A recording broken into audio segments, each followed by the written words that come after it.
Hello बच्चों, आज का जो हमारा लेक्चर है वो है न्यूटन्स लॉ ऑफ ग्रेविटेशन। इस लेक्चर में हम ग्रेविटेशन के बारे में ही पढ़ने वाले हैं कि ग्रेविटेशन क्या होता है। अब देखो बच्चों, ये जो ग्रेविटेशन है, ग्रेविटेशन को किसने डिफाइन किया था? न्यूटन ने डिफाइन किया था। ठीक है, न्यूटन ने ही सबसे पहले ग्रेविटेशन को डिफाइन किया था, इसीलिए इसे जो है न्यूटन्स लॉ ऑफ ग्रेविटेशन भी बोला जाता है। न्यूटन ने अपने लॉ में ग्रेविटेशन को ही हमें समझाया है कि ग्रेविटेशन क्या होता है। ठीक है, अब देखो न्यूटन्स लॉ ऑफ ग्रेविटेशन ये यहाँ पे लिखा हुआ है, इसकी ही हेल्प से हम ग्रेविटेशन को समझेंगे कि ग्रेविटेशन क्या होता है। बच्चों जैसे यहाँ पे जनरली ग्रेविटेशन लिखा है ना, ग्रेविटेशन का मतलब ग्रेविटेशनल फोर्स ही होता है। हम इस लेक्चर में ग्रेविटेशनल फोर्स के बारे में ही पढ़ने वाले हैं। ग्रेविटेशनल फोर्स को ही मीजर भी करेंगे, कैलकुलेट भी करेंगे। ठीक है, उसके लिए फॉर्मूला भी यहाँ पे डिराइव करेंगे। ओके, अब देखो बच्चों, डेफिनेशन क्या कह रही है, लॉ क्या कह रहा है? लॉ ये कह रहा है कि it states that every body in this universe attract every other body with a force. बच्चों इस यूनिवर्स में किसी भी कोने में कहीं पे भी कोई बॉडी होगी ना, हर एक बॉडी क्या करेगी, एक दूसरी बॉडी को, एवरी अदर बॉडी को अट्रैक्ट करती है विद ए फोर्स, कि कुछ ना कुछ फोर्स से अट्रैक्ट करती है। अब ये जो फोर्स होगा, जितने फोर्स से वो अट्रैक्ट कर रही होगी, उसी फोर्स को क्या बोला जाता है बच्चों? ग्रेविटेशनल फोर्स बोला जाता है, मतलब ग्रेविटेशन बोला जाता है। ग्रेविटेशन से कंफ्यूज मत होना बच्चों, यहाँ न्यूटन्स लॉ ऑफ ग्रेविटेशन तो लिखा है, लेकिन जनरली यहाँ पे हम ग्रेविटेशनल फोर्स के ही बारे में पढ़ रहे हैं इस लेक्चर में। ठीक है, अब देखो सपोज करके यूनिवर्स में कोई दो बॉडी है, एक बॉडी ये है m1 मास की, एक बॉडी m2 मास की। तो ये दोनों बॉडी क्या करेगी बच्चों? एक दूसरे को अट्रैक्ट करेगी। तो बच्चों जो ग्रेविटेशनल फोर्स होता है वो एक अट्रैक्टिव फोर्स होता है, उसका जो नेचर होता है वो अट्रैक्टिव होता है। अब देखो ग्रेविटेशनल फोर्स की डायरेक्शन क्या होगी, हमें क्या करना है बच्चों? ये जो बॉडी है इसका सेंटर यहाँ पे है, ये जो बॉडी है इसका सेंटर यहाँ पे, इसका मास m1 है, इसका मास m2 है। तो आपको ये सेंटर से सेंटर बिल्कुल यहाँ से एक लाइन ड्रॉ करनी है, इसे ज्वाइन कर देना है। ठीक है, सेंटर और सेंटर। एक्चुअल में ये जो लाइन हमें मिली है, इसी लाइन की डायरेक्शन में, इसी के अलोंग ग्रेविटेशनल फोर्स होता है। अब देखो बच्चों क्या होता है, ये बॉडी क्या करेगी, ये बॉडी इस वाली बॉडी को अपनी तरफ अट्रैक्ट करेगी, और ये बॉडी भी क्या करेगी, इस वाली बॉडी को अपनी तरफ अट्रैक्ट करेगी। ठीक है, क्योंकि बच्चों ये अट्रैक्टिव फोर्स होता है। ग्रेविटेशनल फोर्स क्या होता है? आपका अट्रैक्टिव फोर्स होता है। अब देखो जैसे बच्चों, ठीक है, अट्रैक्टिव फोर्स होता है, इसका मतलब ये है कि ये m1 जो मास है ना बच्चों, ये क्या करेगा, इसे अपनी तरफ अट्रैक्ट करेगा, किसी फोर्स से अट्रैक्ट करेगा। और ये बॉडी भी क्या करेगी, इसे अपनी तरफ अट्रैक्ट करेगी, किसी फोर्स से अट्रैक्ट करेगी। तो बच्चों ये जो फोर्स होता है इसी लाइन के अलॉन्ग होता है। ठीक है, ये अट्रैक्टिव फोर्स होता है। हमेशा याद रखना कि जो आपका ग्रेविटेशनल फोर्स होता है बच्चों, वो एक अट्रैक्टिव फोर्स होता है। ठीक है, रिपल्सिव फोर्स नहीं होता है, अट्रैक्टिव फोर्स होता है। दूसरा एक और चीज बताता हूं बच्चों, चलो पहले इसे सुन लीजिए। देखो बच्चों, ये वाला जो फोर्स होगा, इस वाले फोर्स को हमें कुछ नाम देना है। अब देखो इसे क्या नाम देंगे? देखो ये वाला जो फोर्स लग रहा है, ये m2 बॉडी क्या कर रही है, इस m1 बॉडी को अपनी तरफ खींच रही है। तो ये वाला जो फोर्स होगा, force on one due to two. ठीक है, ये वन बॉडी है, ये टू बॉडी है, तो force on one due to two. ठीक है, तो यहाँ पे वेक्टर लगा देते हैं, वेक्टर मतलब इसका डायरेक्शन इस तरफ है। अब देखो यहाँ पे क्या लिखेंगे, इस वाली फोर्स का नाम क्या होगा? इस वाली फोर्स का जो नाम होगा बच्चों, force on two due to one. ठीक है, ये टू बॉडी पे फोर्स लग रहा है, force on two due to one, इस वाली बॉडी की वजह से। तो ये वाली बॉडी क्या कर रही है, इसे इधर खींच रही है, ये वाली बॉडी क्या कर रही है, इसे इधर खींच रही है। ठीक है, इतना समझ में आ गया। अब देखो बच्चों, होता क्या चीज है, इसी को ग्रेविटेशनल फोर्स बोला जाता है। लेकिन यहां पे क्या होता है कि ये जो दो बॉडी हैं, भले इनका मास कुछ भी हो बच्चों, मान लो इस m1 बॉडी का मास m2 से ग्रेटर है, और बहुत ज्यादा ग्रेटर है, ये दोनों का इक्वल भी है, इससे कोई फर्क नहीं पड़ता। ठीक है, दोनों का मास कैसा भी हो, लेकिन बच्चों ये जो फोर्स होगा, ये दोनों के दोनों फोर्स इक्वल एंड अपोजिट होते हैं, इक्वल एंड अपोजिट होते हैं बच्चों, हमेशा याद रखना। देखो यहां पे ये जो F12 है और ये जो F21 है बच्चों, ये इक्वल होते हैं, एक दूसरे के इक्वल होते हैं। लेकिन यहाँ पे देखो वेक्टर का साइन भी है, तो डायरेक्शन तो दोनों का अपोजिट है ना, तो इसलिए चलो मैंने यहाँ पे मॉडुलस का साइन लगा दिया। ठीक है, मॉडुलस का साइन लगाने से बच्चों नेगेटिव साइन क्या होता है, हट जाता है, क्योंकि इसकी डायरेक्शन इधर है, इसकी डायरेक्शन इधर है, समझ रहे हो ना। तो इसे पॉजिटिव होना चाहिए, इसे नेगेटिव होना चाहिए, क्योंकि यहाँ पे मैंने वेक्टर लगा रहा था। क्योंकि जैसे हम यहाँ पे मॉडुलस का साइन लगाएंगे, तो मॉडुलस का साइन लगा करके माइनस साइन इग्नोर हो जाता है। ठीक है, इतना अपनी छोटी क्लास से पढ़ते हुए आ रहे हो। तो क्योंकि ये दोनों के दोनों फोर्स बच्चों इक्वल एंड अपोजिट हैं, दोनों का मैग्नीट्यूड सेम है, तो हम यहाँ पे फाइनली क्या लिख सकते हैं, हमने इस फोर्स को बोल दिया कि ये फोर्स क्या है, F फोर्स है। जितना इस फोर्स का वैल्यू होगा उतना ही इस फोर्स का वैल्यू होगा, तो हमने इसे F बोल दिया। अब हमें क्या करना है बच्चों, इस F फोर्स को यहाँ पे इसके लिए इसे डिराइव करना है कि इसे कैलकुलेट कैसे किया जाए। तो देखो बच्चों, इसे कैलकुलेट कैसे किया जाता है। देखो बच्चों यहाँ पे ये जो F फोर्स है, हम इस F फोर्स को, ठीक है, मान लो ये भी F है, ये भी F है, कहने का मतलब ये है। देखो ये जो F फोर्स होता है बच्चों इज डायरेक्टली प्रोपोर्शनल। देखो यहाँ पे डेफिनेशन में क्या लिखा है, देखो यहाँ पे लॉ क्या कह रहा है, it state that every body in this universe attract every other body with a force. किसी ना किसी एक फोर्स से क्या कर रही है, इसे अट्रैक्ट कर रही है, हर एक बॉडी एक दूसरे को अट्रैक्ट कर रही है, which is directly proportional to the product of their masses. बच्चों ये जो फोर्स होगा ना, ये जो ग्रेविटेशनल फोर्स है, ये जो फोर्स होता है m1 इंटू m2, ये जो मास है इनका प्रोडक्ट का डायरेक्टली प्रोपोर्शनल होता है, लिखा ना, is directly proportional to the product of their masses.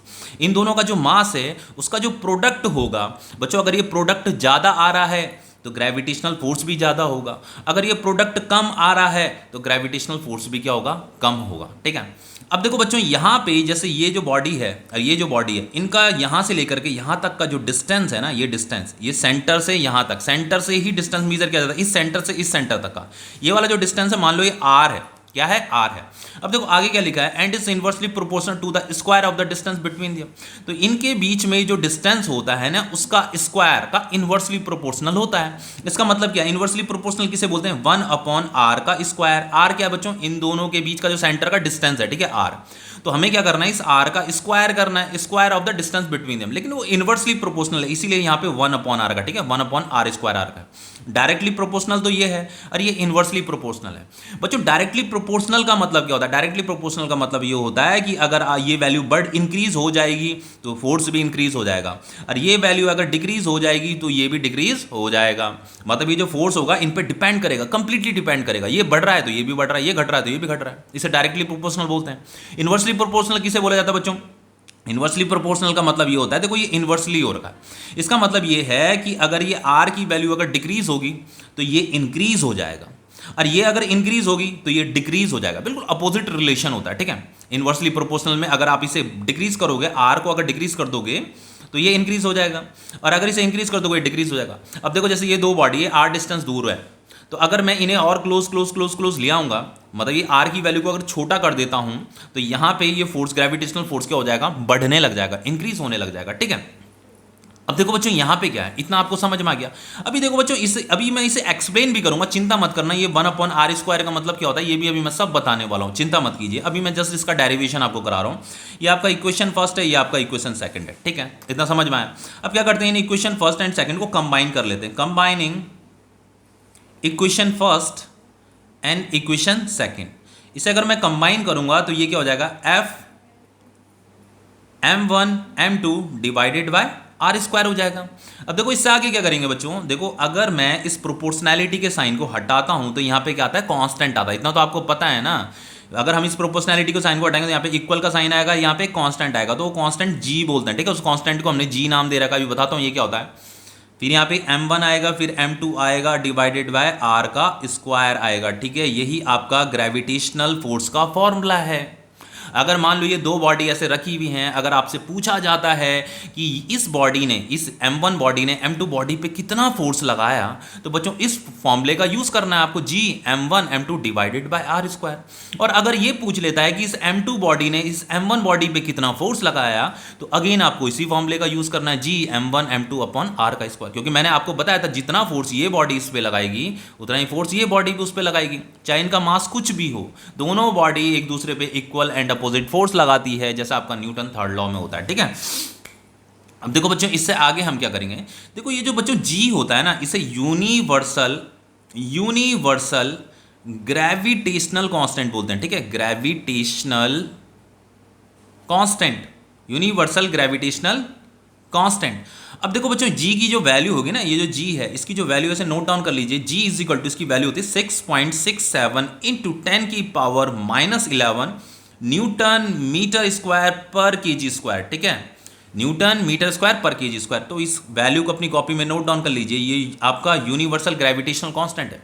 अब लेकिन बच्चों ये जी होता क्या है, इसका रोल क्या है, यहाँ पे थोड़ा मैं समझा देता हूँ क्या होता है। बच्चों ये कांस्टेंट है, ठीक है, हर जगह यूनिवर्स में ये सेम रहने वाला है। बच्चों यहाँ पे क्या है, देखो ये जो फोर्स है, फोर्स मास पे डिपेंड कर रहा है, तो फॉर्मूले में मास भी आया, ये वाला मास भी आया, इनके बीच का जो सेपरेशन है इस पे भी डिपेंड करता है, तो ये भी आया, सेपरेशन भी आया।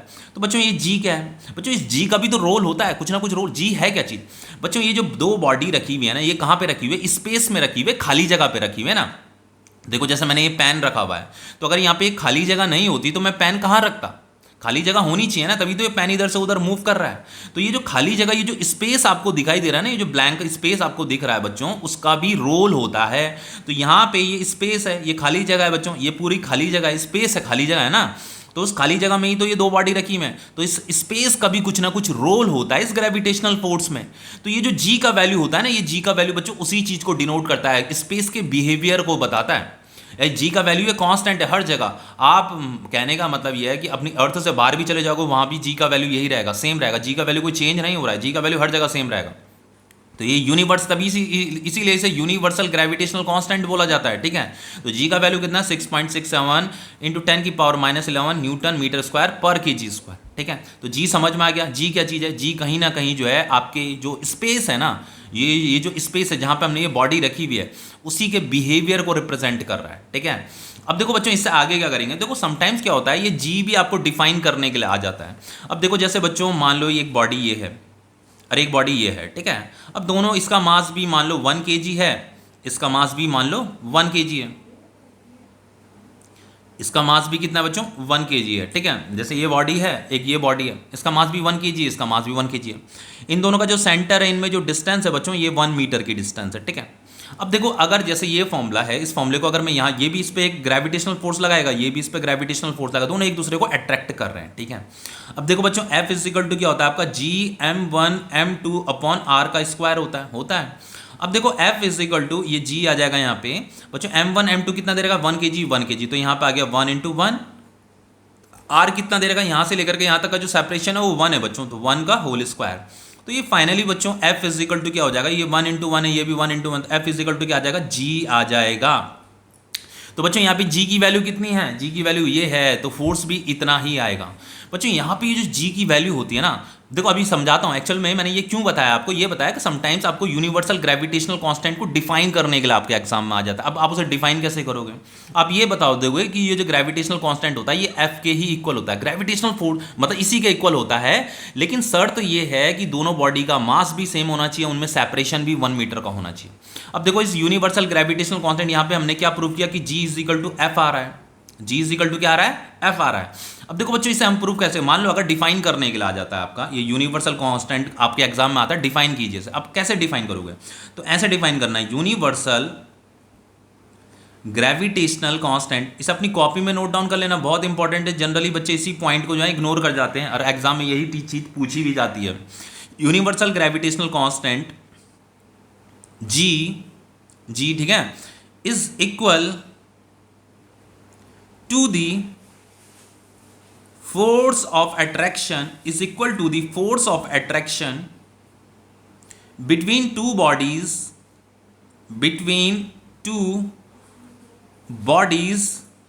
each of unit mass, ये देखो दोनों के दोनों का यूनिट मास होना चाहिए, यूनिट मास मतलब 1 kg, each of unit mass and whose center are 1 metre apart, ठीक है। अब मान लो बच्चों ये ग्रेविटेशनल कांस्टेंट डिफाइन करने के लिए आ जाता है, आप कैसे डिफाइन करोगे, तो आपको इस तरीके से डिफाइन करना है, आपको ये बताना है कि मान लो दो बॉडी है, दोनों का मास 1 kg है, उनमें जो सेपरेशन है 1 मीटर का सेपरेशन है। तो जब हम यहाँ पे हमने ये ग्रेविटेशनल फोर्स का फॉर्मूला लिखा, तो इसकी वैल्यू तो 1 हो जाएगी, ये भी 1 हो जाएगी, तो F इजिकल टू किसके इक्वल आ गया, G के इक्वल आ गया। इसका मतलब ये है कि बच्चों F इजिकल टू देखो G के इक्वल आ रहा है, G की वैल्यू कितनी है, G की वैल्यू तो 6.67 इंटू 10⁻11 है। तो बच्चों यहाँ पे अगर दोनों बॉडी का मास अगर 1 kg उनमें सेपरेशन अगर 1 मीटर का है, तो बच्चों ये जो फोर्स होता है ना इसी के इक्वल होता है, 6.67 इंटू 10⁻11 न्यूटन के ही इक्वल होता है। तो G को इस तरीके से भी डिफाइन किया जा सकता है कि G जो होगा is equal to the force of attraction, ये क्या है आपका फोर्स ऑफ अट्रैक्शन मतलब ग्रेविटेशनल फोर्स है। G is equal to the force of attraction between two body, इन दोनों बॉडी में जो फोर्स ऑफ अट्रैक्शन है वो ये है F है, ठीक है, वो G के ही इक्वल है, तभी लिखा है यहाँ पे is equal to the force of attraction between two bodies each of unit mass, लेकिन शर्त ये है बच्चों की दोनों का यूनिट मास होना चाहिए, यूनिट मास मतलब 1 kg का मास होना चाहिए, and whose centre are 1 metre apart, और उनका जो सेंटर है वो 1 मीटर अपार्ट होना चाहिए, ये वाला सेंटर है, ये वाला सेंटर में जो सेपरेशन है वो 1 मीटर का होना चाहिए। देन जो है यूनिवर्सल ग्रेविटेशनल कांस्टेंट जो है फोर्स ऑफ अट्रैक्शन के ही इक्वल होता है, ठीक है। इस तरीके से इसे डिफाइन किया जा सकता है। अब देखो बच्चों बहुत इंपॉर्टेंट चीज मैं यहाँ पे बताने वाला हूं, क्या चीज बताने वाला हूं, देखो बच्चों समटाइम्स क्वेश्चंस आ जाते हैं, इस प्रकार के क्वेश्चंस भी आ जाते हैं। देखो बच्चों यहाँ पे ये प्रोपोर्शनल का साइन मैंने बना रखा था, ठीक है। अब देखो इस प्रोपोर्शनल का मतलब क्या होता है, देखो जैसे F proportional M1 into M2 लिखा था। अब देखो जैसे बच्चों सपोज करके यहाँ पे ये दो बॉडी है, ठीक है, ध्यान से देखना इसे बच्चों, बहुत ध्यान से देखना। जैसे ये दो बॉडी है, मान लो इसका मास 50 kg है और इसका मास 40 kg है, और इनमें जो डिस्टेंस है वो r डिस्टेंस है, ठीक है, समझ में आ रहा है। अब मान लो बच्चों एक ये दूसरी बॉडी है, ये दूसरी बॉडी है, ठीक है, इसका मास 100 kg है और इसका मास कितना बच्चों, ये 20 kg है सपोज, ठीक है, और दोनों में जो डिस्टेंस है अगेन r का ही डिस्टेंस है, ठीक है। अब देखो जैसे यहाँ पे ये तीसरी बॉडी है, मान लो ये 2000 kg की है, मतलब ये दो बॉडी यहाँ रखी हुई हैं, ये 2000 kg की है और ये 1 kg की बॉडी है। इनमें अगेन जो सेपरेशन है बच्चों r डिस्टेंस का ही सेपरेशन है। अब देखो बच्चों अगर मैं पूछूं आपसे कि इन तीनों केसेस में कहां पे ग्रेविटेशनल फोर्स ज्यादा होगा, देखो ये बॉडी क्या करेगी, ये बॉडी इसे अपनी तरफ अट्रैक्ट करेगी, ये बॉडी भी इसे अपनी तरफ अट्रैक्ट करेगी, ठीक है, इक्वल एंड अपोजिट फोर्स से। ये बॉडी भी क्या करेगी, इसे अट्रैक्ट करेगी, ये भी इसे अट्रैक्ट करेगी, ये भी इसे अट्रैक्ट करेगी, ये भी इसे अट्रैक्ट करेगी, ठीक है। तो हमें इस फोर्स को कैलकुलेट करना है, इस फोर्स को क्या करना है, हमें कैलकुलेट करना है कि कितनी फोर्स से ये एक दूसरे को अट्रैक्ट करेंगे। तो बच्चों ये तीनों केसेस में जो है ना, तीनों केसेस में ये जितना फोर्स यहां पे लग रहा होगा उतना ही फोर्स यहां पे भी लगेगा, यहां पे भी लगेगा। पता है क्यों लगेगा बच्चों, मैंने आपको फोर्स का फॉर्मूला, ग्रेविटेशनल फोर्स का फॉर्मूला क्या बताया था, जी m1m2 अपॉन r का स्क्वायर, यही बताया था, जी m1m2 अपॉन r का स्क्वायर। बच्चों ये क्या होता है m1 इंटू m2, यहाँ पे क्या लिखा हुआ है कि फोर्स किस पर डिपेंड करता है, m1 इंटू m2 पे डिपेंड करता है, इसके प्रोडक्ट पे डिपेंड करता है। तो बच्चों यहाँ पे अगर मैं 50 इंटू 40 करूंगा, इसका प्रोडक्ट 50 इंटू 40 कितना आता है बच्चों, 2000 आता है। तो यहाँ पे जो m1 इंटू m2 आ रहा है बच्चों, इस वाले केस में कितना आ रहा है, 2000 kg आ रहा है, इसका मतलब 2000 आ रहा है, मतलब इसका प्रोडक्ट कितना आ रहा है बच्चों, 50 इंटू 40 कितना आ रहा है, 2000। यहाँ पे का प्रोडक्ट करो बच्चों, इस वाले केस में यहाँ पे प्रोडक्ट करो, m1 इंटू m2 कितना आ रहा है, 100 इंटू 20 कितना होता है, अगेन 2000।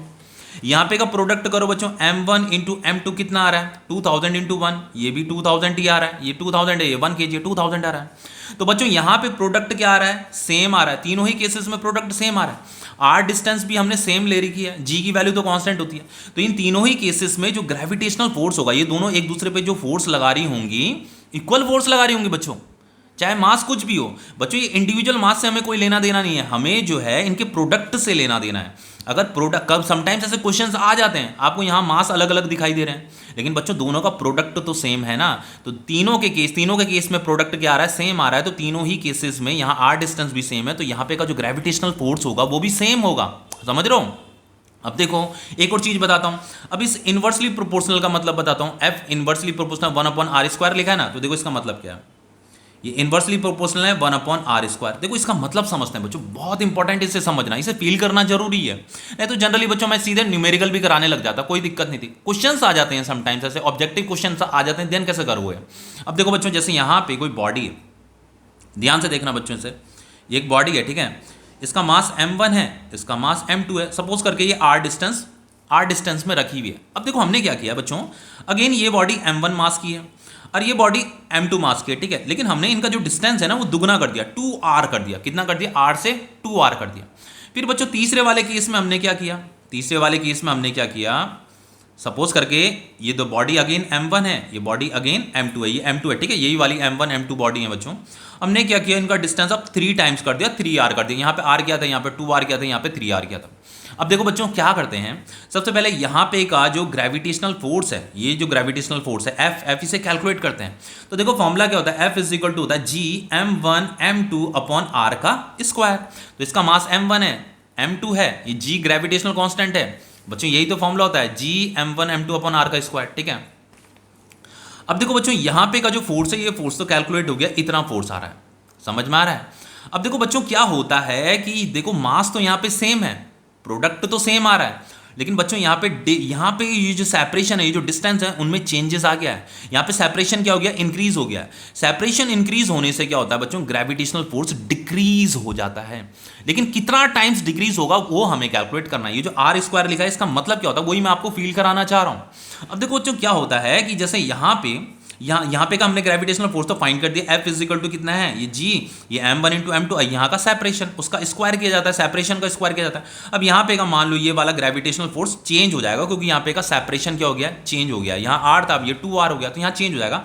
चलो हमने इसे F डैश नाम दे दिया, ये भी F डैश है, ये भी F डैश है, दोनों एक दूसरे पे इक्वल एंड अपोजिट फोर्स लगाएंगे। तो F dash is equal to formula क्या है आपका, G है m1, ये वाला फॉर्मूला होता है G m1 m2 upon r का square, G m1 into m2, मास तो वही है m1 m2 अपॉन बच्चों ये जो r होता है ना, इन दोनों का जो सेपरेशन होता है उसका होल स्क्वायर होता है ये। तो यहाँ पे सेपरेशन कितना 2r है, तो हम ये क्या करेंगे 2r का होल स्क्वायर। समझ में आ रहा है इतना? तो बच्चों ये जो f डैश होगा वो कितना हो जाएगा, G m1 m2 अपॉन 2 का स्क्वायर क्या होता है 4 होता है, और r का स्क्वायर। इतना समझ में आ रहा है बच्चों? अब देखो ध्यान से देखना, ये f dash is equal to क्या हो जाएगा बच्चों, ये जो g है m1 m2, ये वाला फॉर्मूला, इस 4 को मत देखो, यहाँ पे 1/4 तो है ही बच्चों, लेकिन ये जो g m1 m2 r square है अपॉन r स्क्वायर, देखो यहाँ पे भी है g m1 m2 upon r square, ये किसके इक्वल है, f के इक्वल है, ये वाला f फोर्स। तो मैं इसकी जगह में बच्चों यहाँ पे f लिख सकता हूँ, यहाँ पे f लिख सकता हूँ। तो मैं फाइनली कह सकता हूँ कि ये जो f डैश है वो f/4 के इक्वल है। ये जो f डैश है बच्चों f/4 के इक्वल है। इसका मतलब क्या है बच्चों, ये जो f डैश फोर्स है ना, ये वाली जो फोर्स है बच्चों, अगर ये दो मास का सेपरेशन अगर मैं 2 टाइम्स कर देता हूं, तो ऐसा करने से यहाँ पे का जो f डैश फोर्स होगा वो इस वाली f फोर्स के 1/4 टाइम्स हो जाता है। ये जो f हो जाता है वो 1/4 टाइम्स हो जाता है।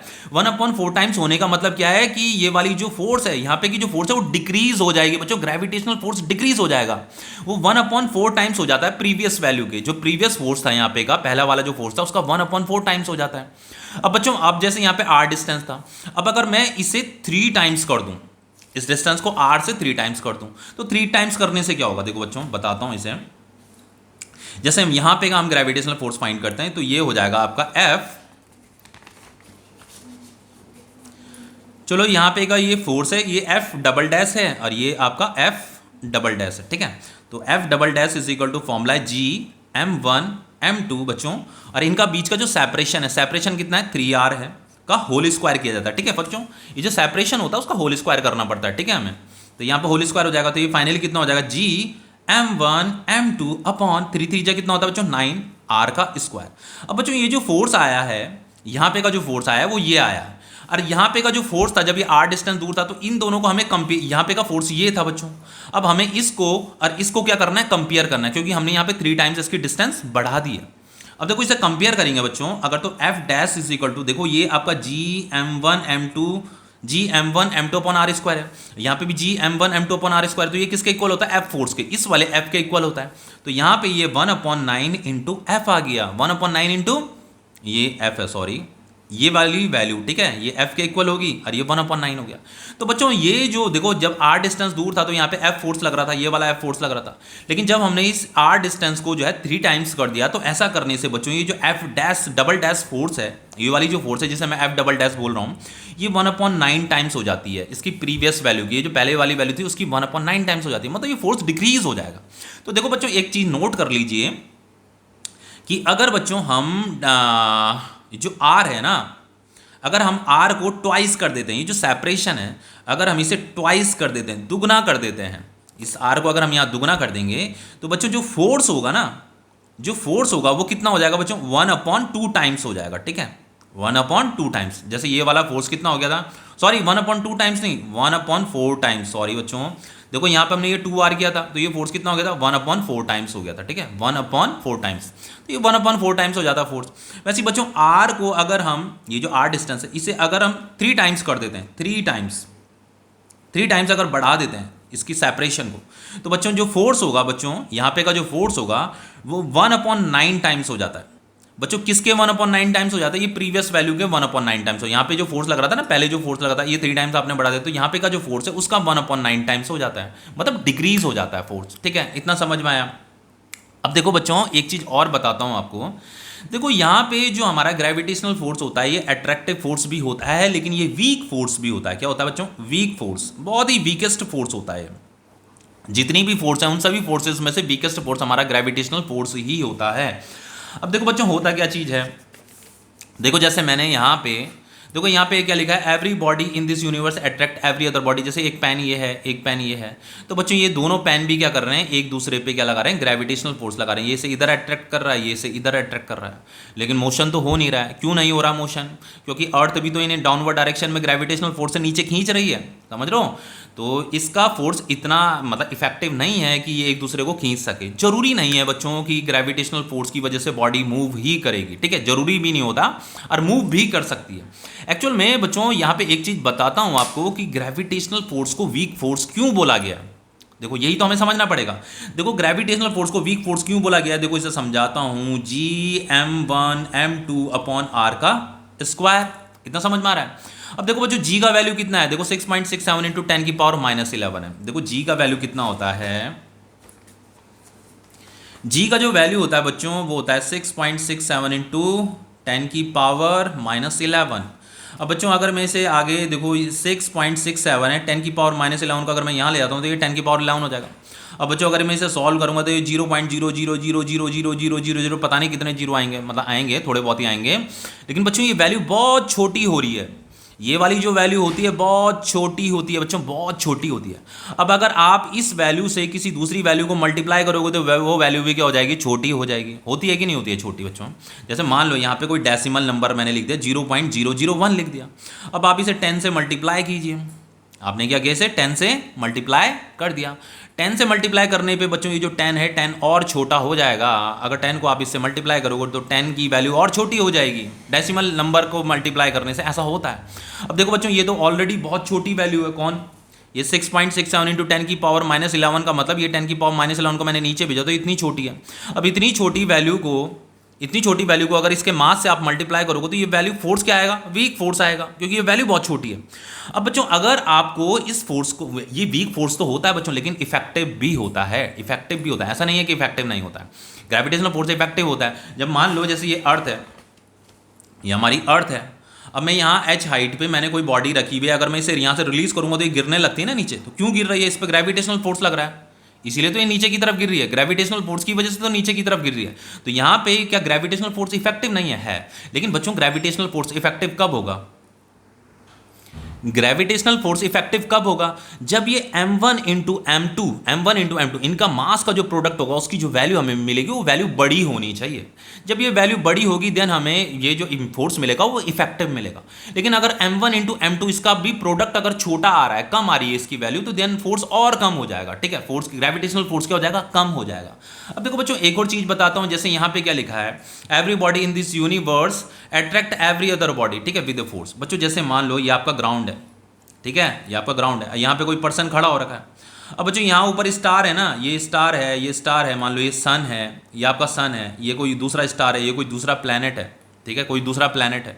तो बच्चों ये प्लैनेट क्या कर रहा है, ये प्लैनेट क्या कर रहा है, हमें किसी ग्रेविटेशनल फोर्स से अपनी तरफ खींच रहा है। और हमारी जो बॉडी है ना, ये बॉडी भी बच्चों इस प्लैनेट को अपनी तरफ खींच रही है, मतलब फोर्स लगा रही है, भले मोशन ना दिख रहा हो आपको। अब देखो ये प्लैनेट अगर हमको खींच रहा है तो क्या हमें कोई मोशन दिख रहा है, हम पे कोई मोशन दिख रहा है? नहीं दिख रहा ना। क्यों नहीं दिख रहा बच्चों, क्यों नहीं दिख रहा बताओ, क्यों नहीं दिख रहा? क्योंकि हमारी ये अर्थ भी तो है, यहाँ पे ये अर्थ भी तो है। अर्थ का सेंटर क्या कर रहा है, हमारी बॉडी को क्या कर रहा है, इस पे ग्रेविटेशनल फोर्स लगा रहा है। और हमारी बॉडी भी क्या कर रही है, अर्थ के सेंटर पे यहाँ पे क्या लगा रही है, ग्रेविटेशनल फोर्स लगा रही है। इक्वल एंड अपोजिट होता है बच्चों। जितना फोर्स जो है, देखो मैंने यहाँ पे आपको क्या बताया था, जितना फोर्स ये बॉडी इस पे लगाएगी उतना ही फोर्स ये बॉडी भी इस पे लगाएगी, दोनों इक्वल एंड अपोजिट फोर्स लगाते हैं। तो हो क्या रहा है, अगर ये हमारी जो अर्थ है, हमारी अर्थ इस पे ग्रेविटेशनल फोर्स लगा रही है हमारी बॉडी पे, तो हमारी बॉडी भी क्या कर रही है, अर्थ पे ग्रेविटेशनल फोर्स लगा रही है, समझ रहे हो। लेकिन बच्चों ये वाला जो फोर्स होगा ना, ये अर्थ का जो ये वाला फोर्स है इफेक्टिव है। एक्चुअल में क्या होता है, देखो यहाँ पे ये सन है, सन क्या कर रहा है, सन भी क्या कर रहा है, ये एक लाइन ड्रॉ कीजिए ऐसे स्ट्रेट लाइन, इसके सेंटर से सन क्या कर रहा है, हमारी बॉडी पे क्या लगा रहा है, ग्रेविटेशनल फोर्स लगा रहा है। हमारी बॉडी भी क्या कर रही है, इस पे ग्रेविटेशनल फोर्स लगा रही है। तो आप ये सोच रहे होंगे कि हमारी बॉडी इस पे ग्रेविटेशनल फोर्स लगा रही है तो ये क्या मूव करेगी? बच्चों इसका बॉडी का मास क्या बहुत ज़्यादा है। जैसे मैंने आपको एक चीज़ बताई थी, मान लो कि ग्राउंड में हमने एक बॉडी रखी हुई है और एक बॉडी ये रखी हुई है, मान लो ये 1000 kg की बॉडी है और ये आपकी 2 kg की बॉडी है। अब मैंने इस पर 2 न्यूटन का फोर्स लगाया, ये मूव करने लग गई। इस पर मैं 2 न्यूटन का फोर्स लगा रहा हूँ, ये मूव नहीं कर रही, क्योंकि ये क्या है, हैवी बॉडी है ना। तो बच्चों यहाँ पे क्या हो रहा है, देखो दोनों एक दूसरे पे इक्वल एंड अपोजिट फोर्स लगाएंगे, लेकिन मेरी बॉडी का मास क्या है, कम है, इसका मास क्या है, ज़्यादा है। इसका मास क्या बहुत ज़्यादा है। तो यहाँ पे दोनों एक दूसरे पे इक्वलेंट अपोजिट फोर्स लगा रहे हैं, लेकिन ये हैवी बॉडी है। लेकिन बच्चों सन भी हमारी बॉडी पे ग्रेविटेशनल फोर्स लगा रहा है, लेकिन हम इधर तो मूव नहीं कर रहे हैं। हम इधर मूव इसलिए नहीं कर रहे हैं क्योंकि यहाँ पे का सेपरेशन बहुत ज़्यादा है, ये डिस्टेंस बहुत बड़ा डिस्टेंस है, ठीक है। सन हमसे बहुत ज़्यादा दूर है, ये प्लैनेट हमसे बहुत ज़्यादा दूर है। हम जो है अपनी अर्थ, हमारी जो अर्थ प्लैनेट है, हम इसके बहुत ज़्यादा क्लोज हैं। तो जिस बॉडी के हम सबसे ज़्यादा क्लोज होंगे, जिस प्लैनेट के हम सबसे ज़्यादा क्लोज होंगे, वही प्लैनेट हम पे सबसे ज़्यादा ग्रेविटेशनल फोर्स लगा पाएगा। इसका मतलब ये नहीं है कि और प्लैनेट हम पे ग्रेविटेशनल फोर्स नहीं लगा रहे हैं, सन भी लगा रहा है, ये स्टार भी हम पे ग्रेविटेशनल फोर्स लगा रहा है, ठीक है। स्टार भी हमें इधर ग्रेविटेशनल फोर्स से खींच रहा है, हमारी बॉडी भी इधर ग्रेविटेशनल फोर्स से इस स्टार को खींच रही है। जितने भी मिलियंस स्टार हैं, सारे मिलियंस स्टार हम पे ग्रेविटेशनल फोर्स लगा रहे हैं, और हम भी उन पे क्या लगा रहे हैं, ग्रेविटेशनल फोर्स लगा रहे हैं। हम नहीं लगा रहे हैं, हमारी बॉडी लगा रही है, हमें पता भी नहीं चल पा रहा है इस चीज़ के बारे में, ठीक है। अब देखो बच्चों क्या चीज़ होता है, चलो इतना तो आपको समझ में आ गया। अब देखो बच्चों कुछ न्यूमेरिकल कर लेते हैं, ठीक है। ये जी की वैल्यू याद रखना, हमेशा याद रखना। अब देखो बच्चों जी की वैल्यू यहाँ पे मैंने न्यूटन मीटर स्क्वायर पर केजी स्क्वायर लिखा है, तो ये कैसे आया, देखो इसे भी मैं समझा देता हूँ। देखो F इजिकल टू क्या होता है आपका जी m1 m2 अपॉन आर का स्क्वायर होता है। तो G इजिकल टू क्या हो जाएगा बच्चों आपका एफ आर स्क्वायर, ये F इंटू आर स्क्वायर, ये m1 m2 हो जाएगा। बच्चों F फोर्स होता है, इसे न्यूटन में मीजर किया जाता है, आर को मीटर में, ठीक है। तो आर का स्क्वायर है तो मीटर का स्क्वायर हो जाएगा, डिवाइडेड बाय ये केजी इंटू केजी क्या हो जाएगा, केजी स्क्वायर हो जाएगा, ठीक है। तो ये फाइनली न्यूटन मीटर स्क्वायर पर केजी स्क्वायर होता है। ओके, इतना समझ में आया। तो ये जी का क्या है, एसआई यूनिट है। अब देखो बच्चों कुछ न्यूमेरिकल करते हैं, देखो बच्चों कुछ न्यूमेरिकल कर लेते हैं। देखो यहाँ पे क्वेश्चन में क्या कह रहा है, देखो sphere of mass 100 kg is attracted by second sphere of mass 20 kg with the force, ठीक है। तो देखो बच्चों एक स्पीयर है, उसका मास कितना दे रखा है, 100 kg दे रखा है। एक दूसरा स्पीयर है, उसका मास कितना दे रखा है, 20 kg दे रखा है, ठीक है। ये एक दूसरे को, मान लो ये एक स्पीयर है, एक स्पीयर ये है, ये एक दूसरे को क्या कर रहे हैं, अट्रैक्ट कर रहे हैं, ग्रेविटेशनल फोर्स से अट्रैक्ट कर रहे हैं। तो ये जो ग्रेविटेशनल फोर्स है ये F है, और ये जो F दोनों इक्वल एंड अपोजिट होते हैं, ठीक है। अब वो जो ग्रेविटेशनल फोर्स है बच्चों, वो हमें गिवन है, कितना गिवन है, देखो वो हमें गिवन है 0.02 इंटू 10⁻³ kgWT। बच्चों कभी भी अगर आपको फोर्स जो है kgWT में दिया होगा ना, तो इसे हमें न्यूटन में कन्वर्ट करना होता है। तो न्यूटन में कैसे कन्वर्ट करते हैं, देखो 0.02 इंटू 10⁻³ इंटू 9.8 से हमें इसे मल्टीप्लाई करना होता है, ये न्यूटन में कन्वर्ट हो जाता है। बच्चों मैंने प्रीवियस लेक्चर में भी आपको बता रखा है कि 1 kgWT इज इक्वल टू क्या होता है आपका 9.8 न्यूटन होता है, ठीक है। वर्क एनर्जी एंड पावर के चैप्टर में बताया था मैंने शुरू के ही लेक्चर में ये चीज़, अगर आपने अच्छे से पढ़ रहे हो तो, ठीक है। तो कभी भी अगर कोई फोर्स की वैल्यू अगर kgWT में दे रही है तो उसे आप न्यूटन में कन्वर्ट कीजिए, जस्ट आपको यहाँ पे 9.8 से मल्टीप्लाई करना होता है, तो ये न्यूटन में कन्वर्ट हो जाता है। अब देखो हमें क्या पूछ रहा है, calculate the distance between them, हमें यहाँ पे का डिस्टेंस बताना है, ये r डिस्टेंस बताना है, ये यहाँ से सेंटर का डिस्टेंस बताना है। कैसे बताएंगे बच्चों, ग्रेविटेशनल फोर्स का फॉर्मूला क्या होता है, जी m1 m2 अपॉन आर का स्क्वायर।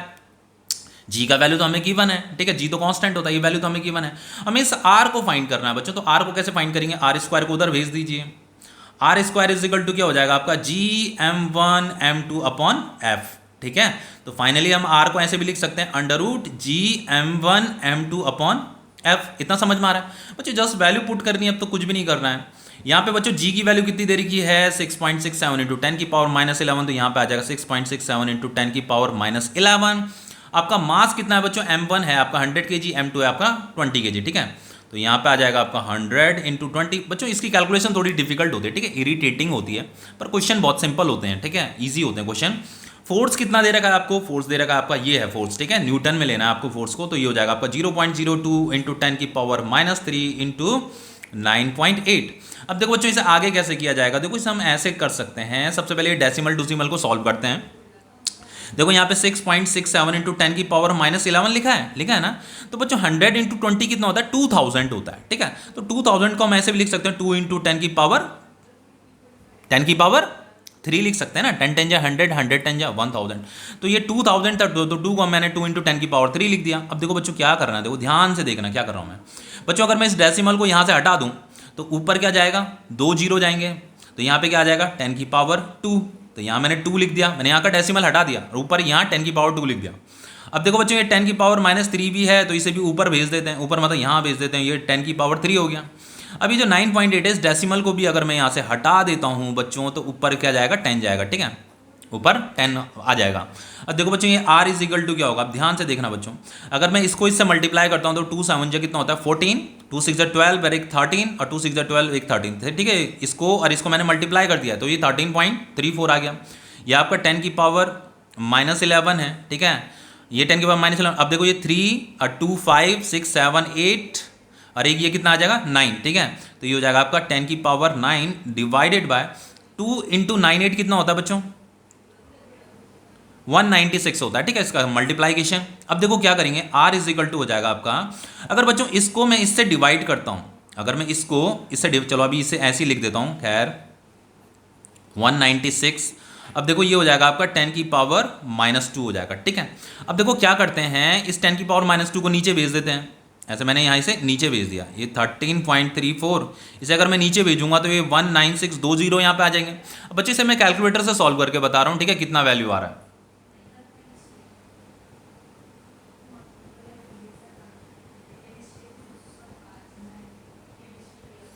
बच्चों r की जो वैल्यू आ रही है ये आ रही है आपकी √0.0, क्या लिखा है, हाँ 0.0006806 आ रही है, ठीक है, इतना मीटर आ रही है। अब देखो बच्चों अगर मैं इसका स्क्वायर रूट निकालता हूँ, वैसे स्क्वायर रूट निकालने की जरूरत नहीं है बच्चों, जैसे 5 होता है तो 5 को हम √25 भी लिख सकते हैं ना बच्चों, आपका ही टाइम वेस्ट होगा। अगर एग्जाम में कोई क्वेश्चन ऐसा आ जाता है तो वैसे इतना आंसर लिख करके छोड़ दीजिए, ठीक है, स्क्वायर रूट निकालने की जरूरत नहीं होती। कोई आप क्लास 7th और 8th में थोड़ा ना पढ़ रहे हो जो आपको स्क्वायर रूट के मार्क्स मिलने वाले हैं, इसके इतने के ही मार्क्स मिल जाते हैं। फिर भी मैं कैलकुलेटर से स्क्वायर रूट कैलकुलेट करके बता रहा हूँ आपको।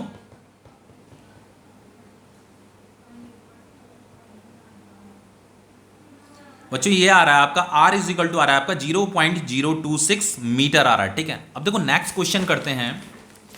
नेक्स्ट क्वेश्चन में बच्चों कह रहा है 2 identical mass are 100 centimetre apart. बच्चों ये 2 आइडेंटिकल मास है, दोनों का मास क्या है, सेम है। मान लो इसका मास भी m है, इसका मास भी m है, मतलब m1 मास कितना है, m के इक्वल है, और m2 मास किसके इक्वल है, m के इक्वल, दोनों का मास सेम है। अब बच्चों इनमें जो सेपरेशन है, वो 100 सेंटीमीटर का सेपरेशन है, ठीक है, इसे r बोला जाता है इस सेपरेशन को। तो ये जो सेपरेशन है बच्चों ये 100 सेंटीमीटर का सेपरेशन है, तो हमें इसे मीटर में कन्वर्ट करना है। तो मीटर में कन्वर्ट करने के लिए बच्चों क्या होता है, 100 से ही डिवाइड करना पड़ता है, तो ये मीटर में कन्वर्ट हो जाता है, तो 100 सेंटीमीटर का मतलब क्या आ जाता है, 1 मीटर आ जाता है, ठीक है। तो r इज इक्वल टू क्या है, इन दोनों के बीच में जो सेपरेशन है 1 मीटर का सेपरेशन है, इतना समझ में आ गया। अब देखो पूछा है if the gravitational force between them is 1 Newton, और बच्चों इनमें जो ग्रेविटेशनल फोर्स लग रहा है ये दोनों के दोनों क्या करते हैं, एक दूसरे पे अट्रैक्टिव फोर्स लगाती है, जिसे हम ग्रेविटेशनल फोर्स बोलते हैं। तो ये जो ग्रेविटेशनल फोर्स है बच्चों ये एक दूसरे पे जो लग रहा है 1 न्यूटन का लग रहा है, तो ग्रेविटेशनल फोर्स कितना है बच्चों, 1 न्यूटन है। हमें पूछा मास ऑफ द बॉडी, हमें mass of the body calculate करना है, दोनों का मास क्या है, सेम है। बच्चों ग्रेविटेशनल फोर्स का फॉर्मूला क्या होता है, जी m1 m2 अपॉन r का स्क्वायर, ठीक है बच्चों। अब देखो यहाँ पे f इज इक्वल टू जी, बच्चों m1 m2 दोनों क्या है, इक्वल m m है, तो ये m इंटू m कितना हो जाएगा, m इंटू m हो जाएगा m square divided by r का स्क्वायर। अब देखो बच्चों हमें m तो फाइंड करना है ना, तो m square is equal to क्या हो जाएगा बच्चों, f r स्क्वायर, ये मल्टीप्लाई हो गया, g इधर आ जाएगा। तो फाइनली हम इसे ऐसे लिख सकते हैं कि m इज इक्वल टू क्या हो जाएगा बच्चों, अंडर रूट एफ आर का स्क्वायर डिवाइडेड बाय जी, ठीक है, इतना ही तो हो जाएगा। अब देखो इस m को कैलकुलेट करते हैं, देखो m इज इक्वल टू क्या हो जाएगा बच्चों, मास दोनों का मास क्या है, सेम है, तो m is equal to force कितना दे रखा था, 1 न्यूटन। बच्चों r कितना दे रखा था, 1 मीटर, 1 इंटू 1 आ गया। g का वैल्यू कितना होता है बच्चों, 6.67 इंटू 10 की पावर -11। तो ये finally m is equal to क्या हो जाएगा बच्चों, ये हो जाएगा आपका 1 अपॉन 6.67 आ गया। अभी जो 10 की पावर -11 है बच्चों, अगर मैं इसे ऊपर ले जाता हूँ तो ये 10 की पावर +11 हो जाएगा। अब देखो इसे आगे कैसे लिखा जा सकता है, देखो ध्यान से देखना, ये जो 10 की पावर 11 है इसे मैं ऐसे लिख सकता हूँ 10 की पावर 5 इंटू 10 की पावर 5 इंटू 10 की पावर 1, ऐसा लिखा जा सकता है ना, डिवाइडेड बाय 6.67। अब बच्चों ये देखो ये पियर है, तो ये पियर तो बाहर आ जाएगा, 10 की पावर 5 तो बाहर आ जाएगा, यहाँ पे क्या बचेगा, √10 अपॉन 6.67 बचेगा। अब बच्चों इसका जो डिवीजन होता है वो कितना होता है, वो मैं कैलकुलेटर से बताता हूँ आपको, ठीक है।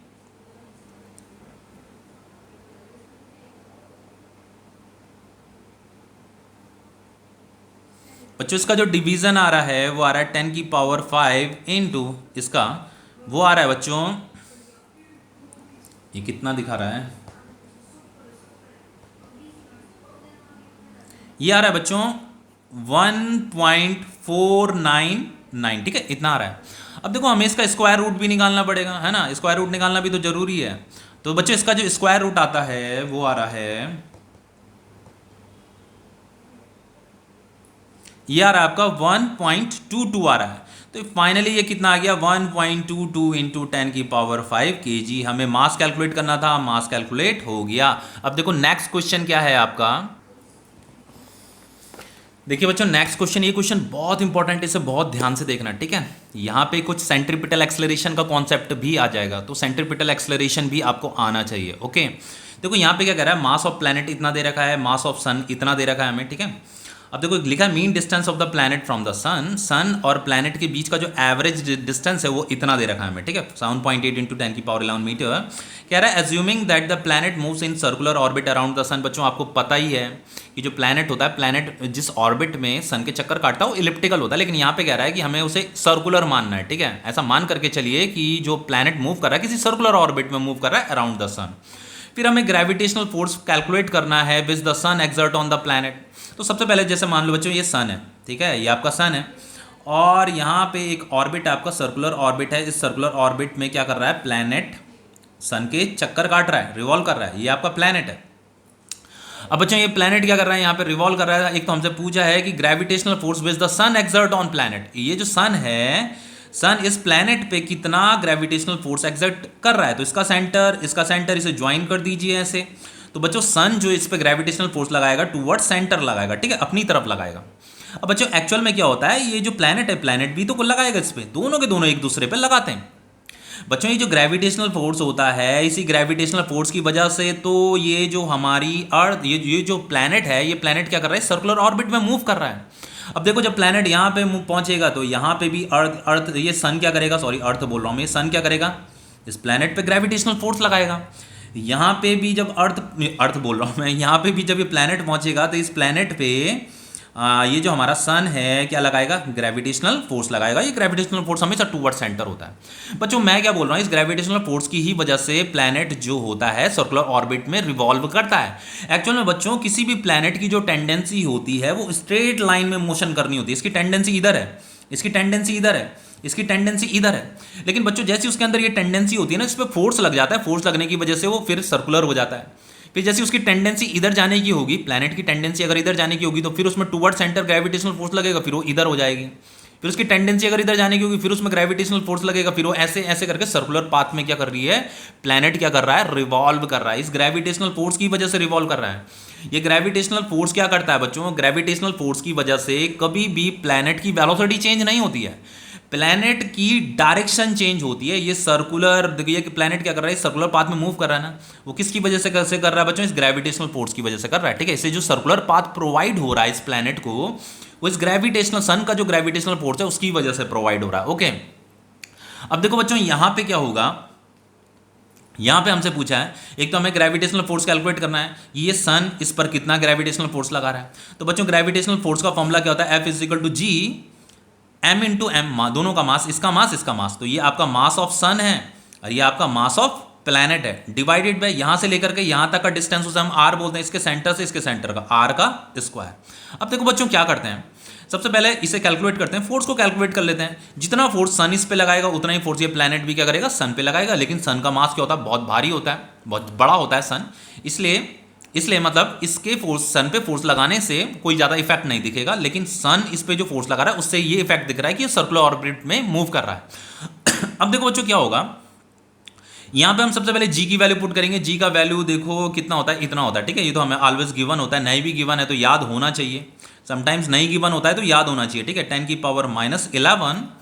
बच्चों यहाँ पे क्या आएगा, मास ऑफ सन भी लिखना है तो मास ऑफ सन इतना दे रहेगा 1.99 into 10⁻30 kg into mass of planet 1.9 into 10⁻27 kg, 1.9 into 10⁻27 kg divided by बच्चों ये आर क्या है, आर इन दोनों के बीच का सेपरेशन, मतलब डिस्टेंस, इन दोनों के बीच का डिस्टेंस। तो देखो मीन डिस्टेंस दे रही है of the planet from the sun, sun and planet के बीच का जो मीन डिस्टेंस है, मतलब एवरेज डिस्टेंस है, वो इतना है 7.8 इंटू 10⁻11।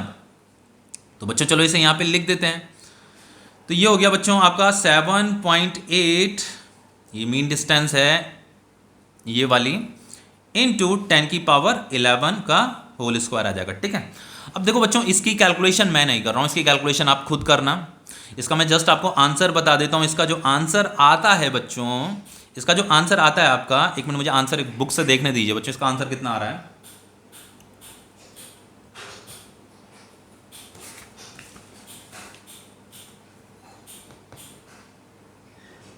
बच्चों इसका जो आंसर आता है वो आता है 4.15, ये 4.15 इंटू 10⁻23 न्यूटन आएगा। ठीक है, इतना आंसर आएगा इसका। ठीक है, इतना समझ में आया। अब देखो बच्चों, ये जब इसे कैलकुलेट खुद करना है, ठीक है, कैलकुलेट करना, जब तक कैलकुलेट नहीं करोगे तो बच्चों, अगर हमेशा याद रखना, कुछ फिजिक्स में अगर आपको कैलकुलेशन करनी है, कैलकुलेशन अच्छी करनी है अपनी, तो ग्रेविटेशन चैप्टर के क्वेश्चन जरूर करना। कैलकुलेशन करते करते सब पता चल जाएगा कि कैलकुलेशन कितनी इंपॉर्टेंट चीज़ होती है। ठीक है, अब देखो हमें क्या करना है, ये ग्रेविटेशनल फोर्स निकालना था। ग्रेविटेशनल फोर्स तो हमने कैलकुलेट कर दिया कि ये सन, इस प्लैनेट पे कितना ग्रेविटेशनल फोर्स लगा रहा है। लेकिन बच्चों यहाँ पे पूछा calculate the speed of the planet, planet का स्पीड भी बताना हमें कि ये जो प्लैनेट है कितनी स्पीड से यहाँ मूव कर रहा है, ये हमें बताना। अब बच्चों इसे कैसे बताया जाएगा, देखो बताता हूँ। ये आपका सन है, ध्यान से देखना बच्चों, ये सन है और ये प्लैनेट है। ठीक है, और ये सन क्या कर रहा है बच्चों, इस प्लैनेट पे क्या लगा रहा है, ग्रेविटेशनल फोर्स लगा रहा है। ये ग्रेविटेशनल फोर्स क्या होता है, टूवर्ड सेंटर होता है। जैसे प्लैनेट यहाँ पे पहुंचा, फिर यहाँ पे पहुंचा, फिर यहाँ पे पहुंचा, तो सन क्या कर रहा है, कंटिन्यूअसली इस पे ग्रेविटेशनल फोर्स लगा रहा है टूवर्ड सेंटर। ठीक है, ये ग्रेविटेशनल फोर्स, जो ये ग्रेविटेशनल फोर्स है, ये टूवर्ड सेंटर लग रहा है। बच्चों मैंने आपको न्यूटन सेकंड लॉ क्या कहता है बच्चों, आपको बताओ न्यूटन सेकंड लॉ क्या कहता है। न्यूटन सेकंड लॉ ये कहता है कि फोर्स इज इक्वल टू क्या होता है, मास इनटू एक्सेलरेशन। याद आ रहा है कुछ, मतलब ग्राउंड में अगर कोई बॉडी रखी है, इस पर अगर आप कुछ फोर्स लगा रहे हो, तो फोर्स लगाने से उस बॉडी पे एक्सेलरेशन क्रिएट होता है। जिस डायरेक्शन में फोर्स लगेगा उसी डायरेक्शन में एक्सेलरेशन क्रिएट होता है। तो बच्चों अगर इस डायरेक्शन में ये ग्रेविटेशनल फोर्स लग रहा है, तो इसी डायरेक्शन में एक्सेलरेशन भी क्रिएट होगा, इस बॉडी में इसी डायरेक्शन में एक्सेलरेशन भी क्रिएट होगा। तो ये जो एक्सेलरेशन है ये टूवर्ड सेंटर है, तो इस वाले एक्सेलरेशन को सेंट्रीपिटल एक्सेलरेशन बोला जाता है। ये वाला फोर्स इस डायरेक्शन में, तो इसी डायरेक्शन में एक्सेलरेशन भी होगा, तो ये एक्सेलरेशन टूवर्ड सेंटर है, तो इसे सेंट्रीपिटल एक्सेलरेशन बोला जाता है। बच्चों इस बॉडी पे सेंट्रीपिटल एक्सेलरेशन भी लग रहा है, toward centre, toward centre centripetal acceleration लग रहा है। इसी सेंट्रीपिटल एक्सेलरेशन की वजह से बच्चों ये जो हमारी ये जो प्लैनेट है ये सर्कुलर ऑर्बिट में मूव कर रहा है। ये कंटिन्यूअसली अपना, उसकी जो डायरेक्शन है बच्चों की, और ये चेंज होने में लगी हुई है। वेलोसिटी की डायरेक्शन कंटिन्यूअसली चेंज हो रही है। वो किसकी वजह से चेंज हो रही है बच्चों, वेलोसिटी की डायरेक्शन। देखो यहाँ पे वेलोसिटी की डायरेक्शन ये है, यहाँ पे वेलोसिटी की डायरेक्शन ये है, यहाँ पे ये है, यहाँ पे वेलोसिटी की डायरेक्शन चेंज हो रही है ना। तो वेलोसिटी की डायरेक्शन किसकी वजह से चेंज हो रही है, सेंट्रीपिटल एक्सेलरेशन की वजह से चेंज हो रही है। समझ रहे हो। अब देखो बच्चों क्या होगा, ये जो सेंट्रीपिटल एक्सेलरेशन है, ये जो अगर ये ग्रेविटेशनल फोर्स लग रहा है, अगर मान लो ये ग्रेविटेशनल फोर्स लग रहा है, तो इस ग्रेविटेशनल फोर्स किस पे लग रहा है बच्चों, ये जो प्लैनेट है, इस प्लैनेट के मास पे लग रहा है, मास ऑफ प्लैनेट पे लग रहा है। उसकी वजह से इस पे क्या आ रहा है, सेंट्रीपिटल एक्सेलरेशन आ रहा है। तो एक ही जगह में सेंट्रीपिटल एक्सेलरेशन आ गया। तो बच्चों ये जो ग्रेविटेशनल फोर्स होता है ना, ग्रेविटेशनल फोर्स का फॉर्मूला ये तो होता ही है, mass of sun mass of planet divided by R square, तो होता ही है। लेकिन ग्रेविटेशनल फोर्स जो है आप न्यूटन सेकंड लॉ से भी कैलकुलेट कर सकते हो। ऐसा नहीं है कि न्यूटन सेकंड लॉ यहाँ पे अप्लीकेबल नहीं है बच्चों, इससे भी कैलकुलेट कर सकते हो, क्योंकि इस प्लैनेट पे ये वाला फोर्स लग रहा है। समझ रहे हो। देखो मैं बताता हूँ, F इजिकल टू क्या लगा था बच्चों, इसका फॉर्मूला था F इजिकल टू था G mass of sun mass of planet, यही था ना, mass of sun mass of planet divided by R का स्क्वायर। अब बच्चों ये क्या है आपका, ये ग्रेविटेशनल फोर्स है। ग्रेविटेशनल फोर्स इस पे लग रहा है, तो बच्चों इस फोर्स की वजह से न्यूटन सेकंड लॉ क्या कहता है कि किसी बॉडी पे अगर फोर्स लगेगा तो उसका मास इनटू जिस फोर्स की वजह से जो एक्सेलरेशन उस पे क्रिएट हुआ है, इन दोनों को मल्टीप्लाई कर दो उस फोर्स का, आपको पता चल जाएगा।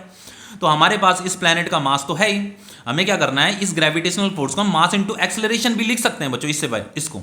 तो हमने क्या किया, ये जो ग्रेविटेशनल फोर्स लग रहा है इस पे लग रहा है, इस प्लैनेट पे लग रहा है, तो हमने m की जगह में ये जो m है मास ऑफ प्लैनेट, और ये जो एक्सेलरेशन है बच्चों, ये एक्सेलरेशन टूवर्ड सेंटर लग रहा है, इसे सेंट्रीपिटल एक्सेलरेशन बोला जाता है। तो यहाँ पे सेंट्रीपिटल एक्सेलरेशन आएगा is equal to G ms mp divided by r का स्क्वायर। इतना समझ में आ रहा है। अब देखो बच्चों यहाँ पे मास ऑफ प्लैनेट तो गया काम से, ठीक है, ये कट गया आपका।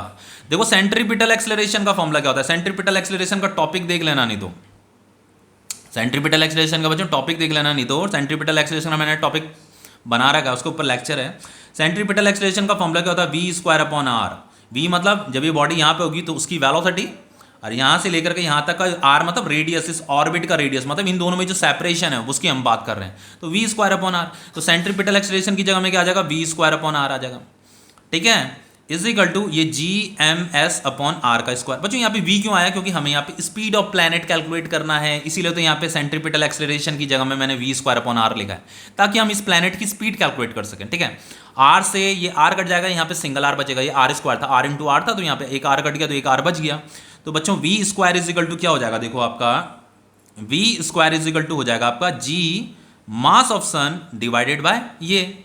तो finally v is equal to क्या हो जाएगा आपका, v is equal to under root बच्चों ये आपका g mass of sun divided by r।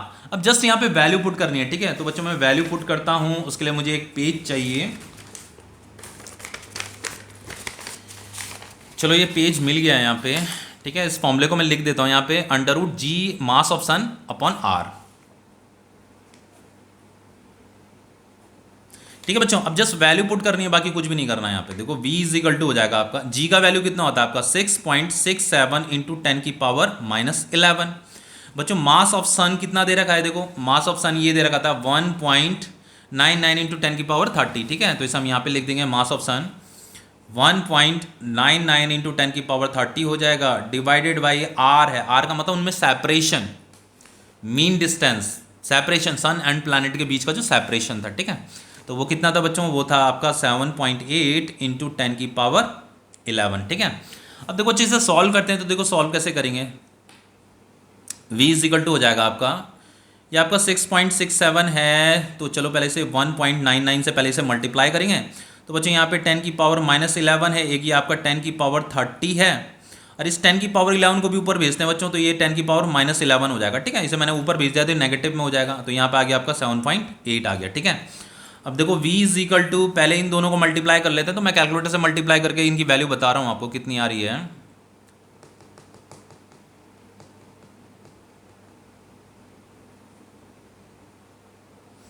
बच्चों इसका जो मल्टीप्लाइकेशन आ रहा है 13.273 आ रहा है। ठीक है, डिवाइडेड बाय ये आपका 7.8 हो जाएगा। इन्हें अगर सॉल्व करो तो ये -11 है, ये भी -11 है, तो ये कितना हो जाएगा -22, और ये 30 है, तो ये कितना हो जाएगा 10 की पावर 8 होगा। ठीक है, तो यहाँ पे ये 10 की पावर 8 आ जाएगा।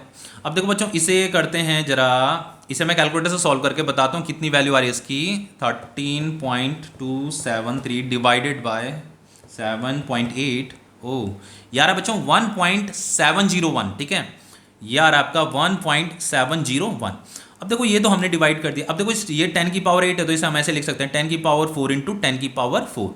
तो ये पीयर बन गया यहाँ पे। ठीक है, तो ये बाहर आ जाएगा, ये 10 की पावर 4 बाहर आ जाएगा, और ये हो जाएगा अंडर रूट 1.701। अब देखो बच्चों इसका स्क्वायर रूट बताता हूँ मैं कितना हो रहा है। इसका स्क्वायर रूट 1.701। बच्चों ये जो 1.701 है, इसका जो स्क्वायर रूट आता है बच्चों वो 1.30 आ रहा है। तो फाइनली बच्चों जो वेलोसिटी आ रहा है वो आ जाएगा आपका 1.30 इंटू 10 की पावर 4 मीटर पर सेकेंड। ये जो प्लैनेट है, ये प्लैनेट इतनी वेलोसिटी से क्या कर रहा है, यहाँ पे मूव कर रहा है, एवरेज वेलोसिटी है बच्चों उसकी। ठीक है, तो ये क्वेश्चन आपका कंप्लीट हो गया है।